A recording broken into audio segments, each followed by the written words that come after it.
सच्ची मानिए, जिसके निकालने में तुमको सुख की अनुभूति हो रही, उसको रोकने में कितनी सुख की अनुभूति होगी।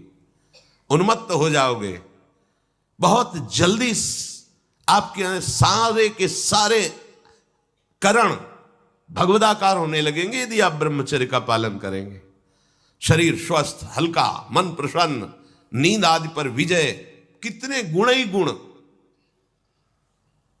और ब्रह्मचर्यहीन आलस्य, प्रमाद, भोगों का चिंतन, मन का डिप्रेशन में पहुंचना, कमर में दर्द, टांगों में दर्द, सर में दर्द, घबराहट होना, बिना किसी कारण के मन भयभीत हो रहा है, भोजन अपच हो रहा है, बिना किसी प्रक्रिया के वीरनाश हो रहा है, बिना किसी प्रक्रिया के। काहे को मृत्यु स्वयं स्वीकार कर रहे हो, ये मृत्यु है। चाहे भगवान दत्तात्रेय जी बोल रहे हैं या भगवान कपिल देव जी बोल रहे हो, जब उपासक को संबोधन करते हैं भगवत प्राप्ति के लिए तो कहते हैं कि इस भोग वृत्ति को साक्षात मृत्यु रूप देखो, ये मृत्यु है तुम्हारी। जब शरीर राग त्यागना है तो तुम शरीर से भोग भोगोगे तो आसक्ति शरीर की पुष्ट होगी, आसक्ति भोग सुख की पुष्ट होगी, है नहीं। कितने दिन शरीर रहेगा, कितने दिन भोग रहेंगे। विचारवान बनो, ब्रह्मचर्यम चरंती, ब्रह्मचर्य का पालन करो। उपासक जो ब्रह्मचारी होता है उसका खिला हुआ चेहरा रहता है, जैसे कमल खिला हुआ, बिना किसी कारण के उसकी मुख मुद्रा में प्रसन्नता होती है। जो ब्रह्मचर्यहीन होता है बुझा हुआ चेहरा होता है, तेजहीन, बिना किसी कारण के वो शोकग्रस्त लगता है। बैठा है, आपको लग रहा है शांत है, लेकिन आप चेहरे को देखो, वो एक शोकग्रस्त है, कुम्हलाया हुआ चेहरा, अशांत चेहरा, मुख प्रसन्न, तन तेज विराजा। यह है ब्रह्मचर्यम चरंती, भगवत आराधन संपन्न उपासक का। जैसे आग में पैर रखते हुए कोई चले तो कैसे चलेगा, ऐसे ही ब्रह्मचारी की पहचान है। इतनी स्फूर्ति उसके अंदर होती, जैसे आग में चलने वाला पूरा पैर नहीं रख पाएगा, अगला कदम रख देगा क्योंकि ताप लग रहा है, ऐसे उसकी स्फूर्ति होती पैरों में। उसकी आंखें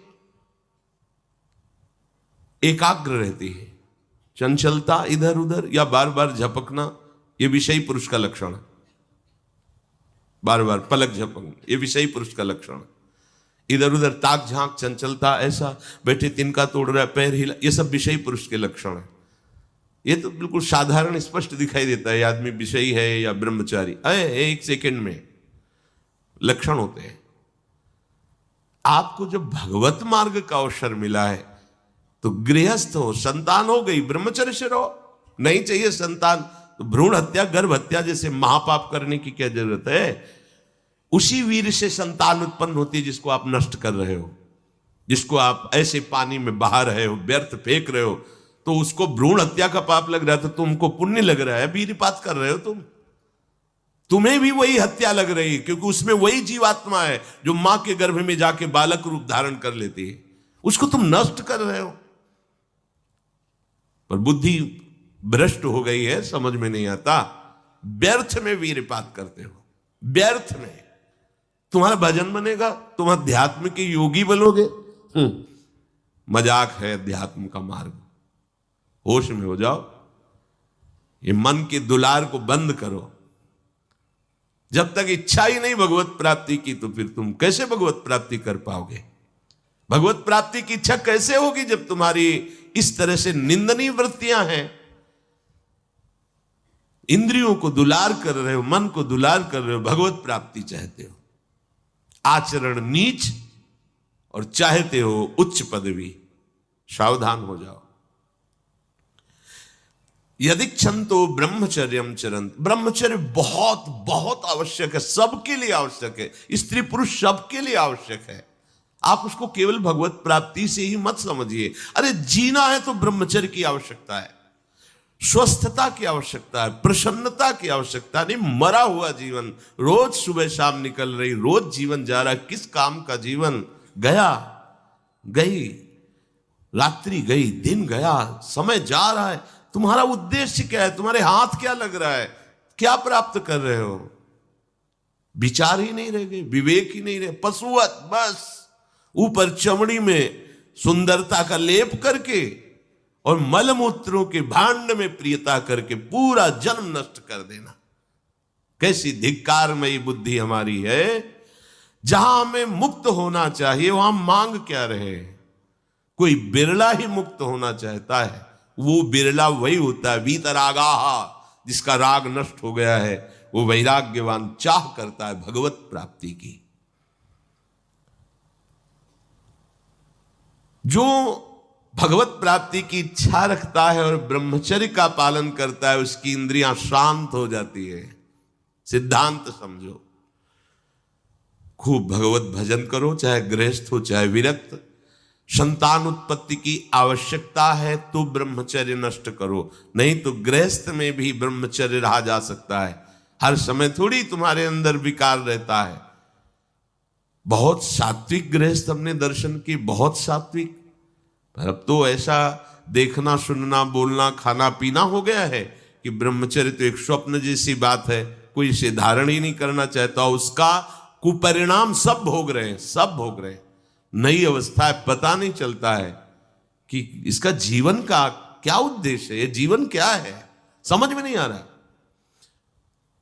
मतलब कोई बाहरी संसारी हो तो चलो, बेचारे को मार्ग नहीं पता है, रोज सत्संग सुनते हैं, उनको यह पता नहीं कि मेरा उद्देश्य क्या है। अभी तक कैसे यही समझ में नहीं आता, उद्देश्य क्या है तुम्हारा? भोग उद्देश्य है तो नाटक क्यों कर रहे हो? जाओ मरो जाके भोगों में। अगर योग उद्देश्य है तो फिर चूक क्यों कर रहे हो? आगे बढ़ो। संपूर्ण इंद्रियां शांत हो जाती उसकी जिसके अंदर भगवत प्राप्ति की इच्छा और ब्रह्मचर्य पालन। शब्द याद करो, ये शास्त्र है। यही तो हम चाहते हैं, इंद्रियां शांत हो जाए, यही चाहते हैं हम। भोग नहीं चाहते हम सब। हमारी इंद्रियों में जब वेग आता है तो हम परेशान हो जाते हैं, ये कैसे शांत होंगी? तो पूर्वाभ्यास रहा है, यही रास्ता रहा है कि जब वेग आवे तो इंद्रियों से भोग करो तो शांति मिल जाएगी, ऐसा। और ये उल्टा है, त्यागात शांतिरंतरम। भोग का वेग आए, सह जाओ तो शांत हो जाओ। पर उल्टा बात हमारी बुद्धि सिखाती है कि भोगों को भोगो तो शांति मिल जाएगी। और भगवान कह रहे, जिन्होंने रचना रची इंद्रियों की और भोगों की भी, वो कह रहे त्यागात शांतिरंतरम। तुम उनका त्याग कर दो तो शांति को प्राप्त हो जाओगे। चाहते हम शांति ही है, पर हमारी दुर्दशा है। एक आदमी गंगा के किनारे शांत बैठा, गंगा की तरंगों में आनंद ले रहा था। उसका मित्र आया, वो कैसे बैठे हो? शांत बैठे। अरे नहीं भाई, कुछ करना चाहिए। वो चुप, बोलो ना, कुछ करना चाहिए। करने से क्या होगा? कुछ करोगे तो पैसा मिलेगा। पैसे से क्या करेंगे? भोग सामग्री लेंगे। भोग सामग्री से क्या करेंगे? भोगेंगे। भोगने से क्या होगा?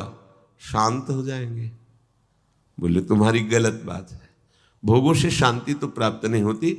मैं अभी शांत बैठा हूं और तुम मुझे अशांति की प्रेरणा दे रहे हो कि कुछ करो, धन मिलेगा, उससे भोग मिलेगा और भोग के बाद शांति मिलेगी। ऐसा कभी हो ही नहीं सकता। भोगों के भोगने से अशांति और तृष्णा पैदा होती है। बस ऐसा ही मेरा मित्र मन है, ये सिखाता है, यही सिखाता है। हम शांत बैठना चाहते हैं, ये मुझे अशांति के मार्ग में लेकर शांति दिखा रहा है। संभालो, संभालो। सबसे चूक हो सकती है, चूक को संभाल ले वही साधक है। अगर चूक ना हो तो साधक थोड़ी हो, तो सिद्ध है। साधक का शब्द ही है कि वो साधना कर रहा है, उससे चूक हो सकती है, पर वो चूक पुनरावृत्ति में नहीं आनी चाहिए। एक बार चूक हो गई, संभाल लिया।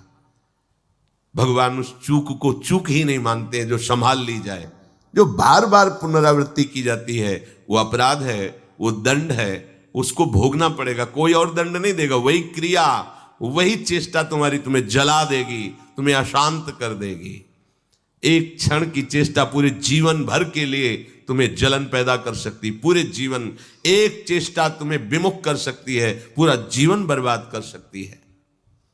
तत्ते पदम संग्रहेण प्रवक्षे, ये समस्त साधनों का आखिरी फल है। जब कोई भगवत प्राप्ति की इच्छा करके ब्रह्मचर्य, ये बहुत खास बात है, बैठा लीजिए आप सब, ब्रह्मचर्य की अत्यंत आवश्यकता है। बिना ब्रह्मचर्य के अध्यात्म की चढ़ाई पर नहीं चढ़ सकते हैं। आपको परेशानी इसलिए होती कि आप उसी का चिंतन करते हैं। चिंतन छोड़ दीजिए, अभ्यास के द्वारा ऐसा चिंतन कीजिए। ऊपर प्रभु ने वर्णन किया, अभ्यास योग युक्तेन चेतसा नान्यगामिना, अपने चित्त को प्रभु के नाम रूप में लगाइए। भोगों का चिंतन ही ना हो तो कोई परेशानी नहीं भोग त्यागने में। भोग त्यागने में इसलिए परेशानी है कि हमारा भोग चिंतन मुझे चैन से नहीं रहने देता। अंदर से देखिए, कोई भी भोग क्रिया होने के पहले उस भोग में तदात्म होता है और चिंतन होता है। क्रिया बाद में होती है, सब कार्य पहले हो जाता है चिंतन के द्वारा। अब चिंतन के द्वारा उससे जो सुखानुभूति हो रही, अब वो क्रिया में सुखानुभूति प्राप्त करना चाहता, वो है नहीं। फिर क्रिया के बाद फिर चिंतन, फिर क्रिया, फिर चिंतन, दुर्गति को प्राप्त हो जाता है। चिंतन बदल गया, फिर क्रियाओं का कोई महत्व ही नहीं रह गया, भोगों का कोई अस्तित्व ही नहीं रह गया। जिसका अखंड चिंतन चलता है, कोई भी विषय उस पर अपना प्रभाव नहीं डाल सकता, सब इंद्रियां शांत हो जाती हैं। अब उससे प्राप्त हुआ जो आखिरी फल है साधना का, भगवान कह रहे ये आखिरी फल है। पदम संग्रहेण प्रवक्षये, वो उस परम पद में प्रवेश कर जाता है। परम पद में अच्छी तरह से उसका प्रवेश हो जाता है, अर्थात फिर कभी नहीं लौटता है, उसे परम पद कहते हैं। सर्वद्वाराणि संयम्य मनोहृदि निरुध्य च मूर्धन्याधायात्मनः प्राण मास्थितो योग धारणम् ओमित्येकाक्षरं ब्रह्म व्याहरन् मामनुस्मरन् यः प्रयाति त्यजन् देहं स याति परमां गतिम्। श्री भगवान कह रहे, जब वो ब्रह्मचर्य से भगवत प्राप्ति की इच्छा करके चित्त से निरंतर मेरा चिंतन करता है तो इंद्रियां शांत हो जाती हैं।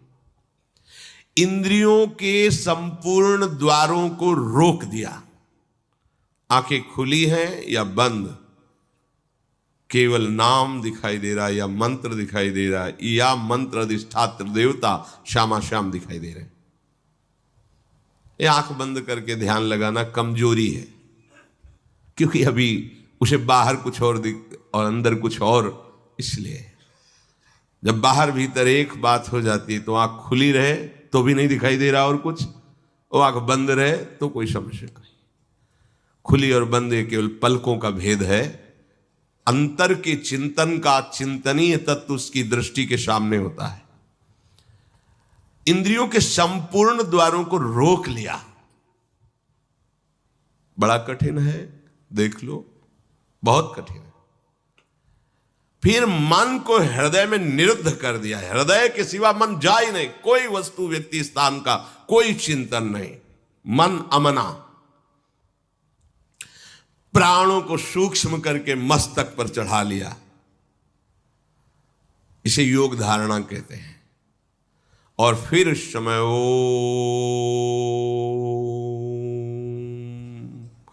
ये भगवान का नाम है ओम, ये ब्रह्म स्वरूप है। इसी से वेदों का प्रादुर्भाव हुआ है। वेदों का जनक है प्रणव ओम, आ उमा, इन्हीं से वेदों का प्रादुर्भाव हुआ है। बड़ी महिमा है ओम की। उद्गीत, एक अक्षर ब्रह्म का मानसिक चिंतन करते हुए माम अनुस्मर, मेरा स्मरण करते हुए वो जब शरीर छोड़ता है तो सीधे परम गति को प्राप्त होता है। आप घबरा जाएंगे, नहीं घबरा जाएंगे ना ये बात सुन के। समस्त इंद्रियों को रोककर, मन को हृदय में निरुद्ध करके, प्राणों को इतना सूक्ष्म कर लिया है कि ब्रह्मरंध्र में स्थापित कर दिया, और ओम उच्चारण करते ब्रह्मरंध्र फटा, परम गति को प्राप्त हुआ। ये है शुद्ध परम योगी की गति। इसलिए महाप्रभु हरिवंश चंद्र जो बिल्कुल सरल बात कह रहे हैं और उसके साथ साक्षी भी दे रहे हैं कि ये मैं ही नहीं कह रहा हूं, ये बड़े बड़े महापुरुष कह रहे हैं।